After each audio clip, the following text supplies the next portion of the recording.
welcome back. I am Ashley. If this is your first time here, I am a Christian homeschooling mama of many. I have 6 little ones. I've been homeschooling for 9 years here on our little grace-filled farm, and I'm excited to share with you some of my experiential knowledge that I have picked up along the way.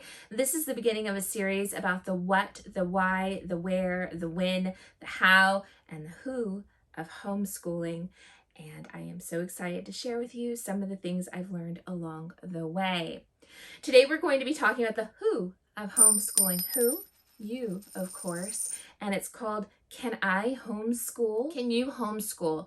This is a question that a lot of parents ask themselves in the beginning of their homeschool journey. They're like, can I homeschool my children?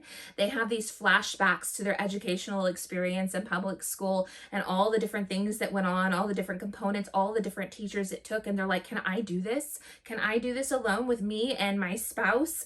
Can we do this? Or maybe you're a single parent. Can you do this? Can you do this alone? Yes, you can. Why would you want to send your child into an education system that made you feel incapable of teaching your own child when you were through with it? There is no school as competent and capable as a parent who loves their child. No one is going to love their child as much as them. No one is going to put as much of themselves into that child and care as deeply about their education as a parent. You are invested in your child. You want what's best for your child, and you're willing to work for it. A teacher has so many different students and so much going on. There is no way that they are going to be as invested in your child, no matter how good they are, as you are. You are able and you are worthy of this venture. An investment in knowledge always pays the best interest. That's a quote from Benjamin Franklin. Benjamin Franklin was pulled from public school when he was 10 years old, and he accredits all of his inventions, all of his knowledge, all of his success to reading 1 hour a day and simply paying attention to the world around him. He worked with his father making candlesticks, and he paid attention, and he met people around him and he talked to them. He was interested in the world around him. He had parents who loved him, and he believed that if he read for an hour a day and kept his eyes open, he would be an intelligent man. And so he was. That is all it took. A very simple homeschool education. Education isn't a 13-step program. It's a way of life. We are living and learning together as a family. I hope someday when my children graduate from high school, they have that last year of school, that they don't just quit learning. We take it for granted that some people do. Some people say they got their degree and check mark, I'm done. That isn't what we are working towards with our children. We are trying to put a way of life, a thought process, a compass in them that says we are continual learners for life. I know myself, I am continually learning. I'm constantly investing into myself. I see something that piques my interest and I learn more about it and I read about it. I love autobiographies. I love reading about some of the great men of the past. I am always learning. And in the same way, our children learn like that as well. You'll hear the quote going around in homeschool circles that if we took babies away from their parents and we created a program teaching babies how to walk through a certain process and steps and program only taught by educators and professionals, that within a generation, parents would believe that their babies needed to go to that school to learn how to walk. But that isn't true, is it? In fact, many of us don't even remember teaching our babies how to walk. There was something in them that said that they wanted to explore, they wanted to work their muscles, they wanted to get stronger, they wanted to try new things, and they learn how to walk within an environment that is conducive, within a loving environment that enables that exploration. Your baby learned to walk. And in the same way, you can teach your child all the things that they need to know to be successful in life by creating an environment that loves your child, that is conducive of them exploring, working their muscles and learning new things. Some famous homeschoolers: Hamilton, George Washington, Jefferson, C.S. Lewis, Dwight Moody, and Abraham Lincoln. These were amazing homeschoolers of the past and very intelligent men. Their parents taught them, and they were very successful men. I'm in a homeschooling group with a mom who has very similar philosophies to my own about leaving room in their education for your children to be creative and seek out their passions in life. And her 16-year-old just had a screenplay bought up by Broadway. Her 16-year-old wrote a Broadway play that is backed up by, oh my goodness, so many famous people. And it's all because she homeschooled, and she left room in her homeschool for her children to explore their passions. One homeschooling mom, there would have been no room for that child within a public education system to have had time to do something like that, or it would have been incredibly difficult. The next question I hear a lot of times is, I don't have 8 hours a day to teach my child. I'm a full-time working parent. What do? I can't homeschool my child. Or maybe you're a single parent and you are the one that provides for your child and you don't have time to homeschool them. This is a concern I hear from a lot of people, but the fact of the matter is, whenever you homeschool, you are not recreating public school at home. A homeschool schedule is flexible. There is so much flexibility within homeschool. It's those small moments that build huge success. It's those 15-minute blocks, 15 minutes helping your child read, 15 minutes exploring history, 15 minutes working on some language arts. It's a little bit of time, and whatever time frame you have, it might be in the evenings, it might be a little in the morning, it might be on a lunch break, whatever time you have. Even if you are working an 8 to 5 job, when you get home and you make dinner, you can sit down with your child and you can spend 1 hour and give them a beautiful education. It's those little building blocks that build something huge and powerful. It doesn't take a lot. It's kind of like weightlifting. Not that I'm an avid weightlifter, but it's like weightlifting. You do these little reps all the time, little reps, and eventually you get strong. It's little steps that build big things. Think of each day of your child's life as a brick. And you're going to spend 1 hour building that brick with your child. And that 1 hour is going to make them confident and capable. And that's one of the things that makes you the best educator for your child. Because when your child feels safe, they're in a safe place with someone who loves them, they're going to learn better. They're going to be relaxed. They're going to be comfortable. They're going to feel that you love them. This is a safe place. And we are exploring things that we love. My children like to ask questions like, we'll be going through the grocery store and they'll be like, Mama, why are bananas brown? And I'm like, ooh, science moment. Let's stop. Let's talk about it. Let's take 2 minutes in the middle of the grocery store to have a science lesson. That's homeschool. And it's also this experiential learning that they're going to remember so much more than if I had put it as a worksheet in front of them at a desk. They're going to remember that. We are doing life together. The next question I hear a lot is, we don't have a homeschool room. Where are we going to do school? Again, we're not recreating public school within our home. Homeschool is comfortable. Show up in your PJs. It's okay. We do homeschool at our kitchen table a lot. We call it table time. And we also do homeschool in our living room a lot. We like to sit on the couch, be comfortable, and learn all the things together. You don't have to have a beautiful homeschool room. While we all in the homeschool world envy a beautiful homeschool room, you don't have to have one. I never have had a proper one, and we have learned all the things. The next thing I hear a lot of is, we don't have the money to homeschool. These homeschooling kits are expensive. These packages, while we all love some good homeschool curriculum, there are so many out there and they're addictive, and I have a little bit of all of them. You don't need them. You don't need any of them. There are so many free resources. Information these days is out there everywhere. You can use the internet, you can turn on YouTube, and we love hopscotch in the morning. While Mama's making breakfast, I'll often turn on some hopscotch, and the children will sing some songs about the oceans and the planets and the climate and all kinds of things, and they will learn all the beautiful things just through that simple little process.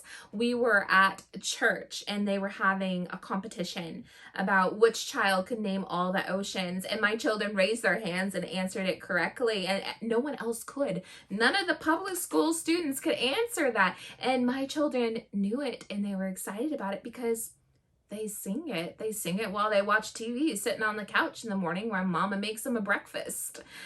For my children, school is fun. They don't see it as something they need to check off or something tedious or daunting. They wake up in the morning and they get to sleep in if they need it, and they get to get hugs from Mama. That's the best part of the who of homeschooling. When my children wake up in the morning, my favorite thing to do, I'm very intentional about hugging each one of them and saying good morning and I love you. And then we sit together for a moment. We have this rule that Mama has to finish 1 cup of coffee before we start hopping.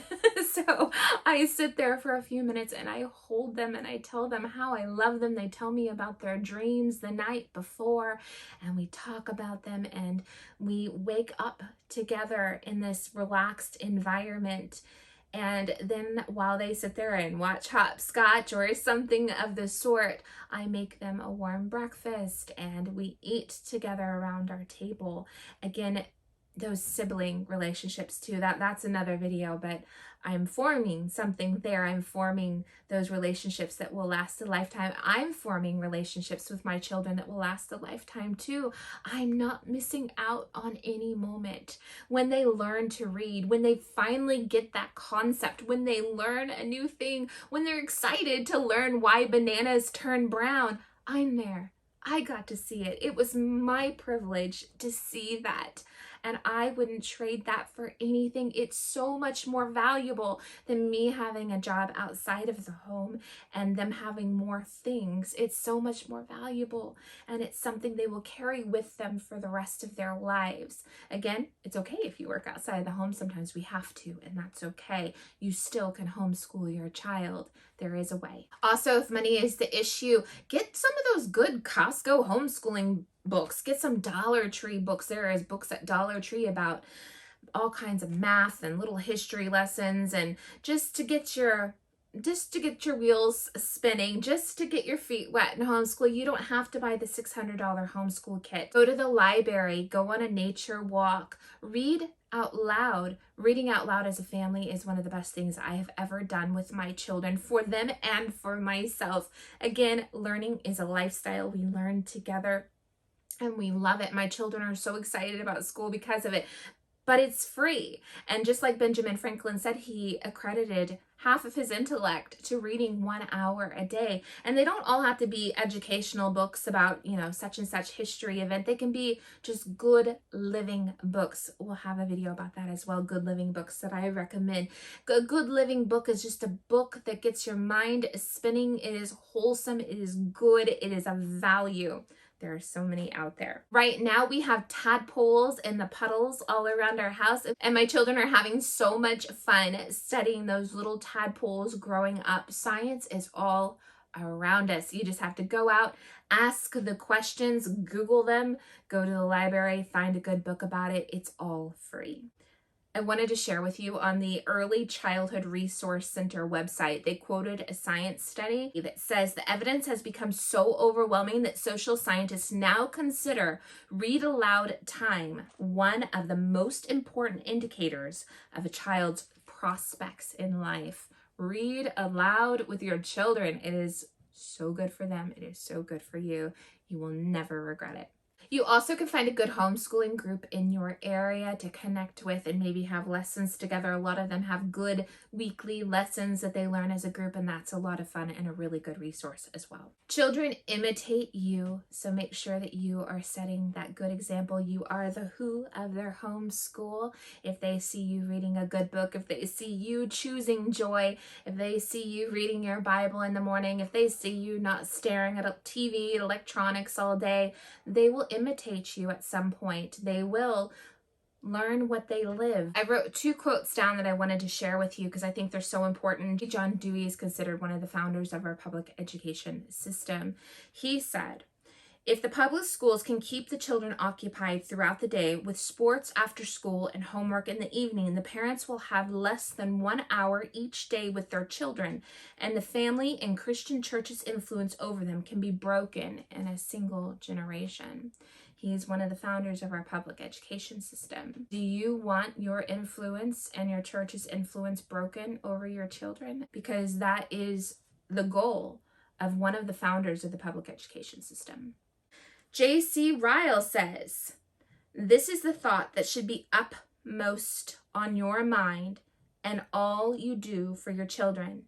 In every plan, scheme, and arrangement that concerns them, do not leave out that mighty question, how will this affect their souls?"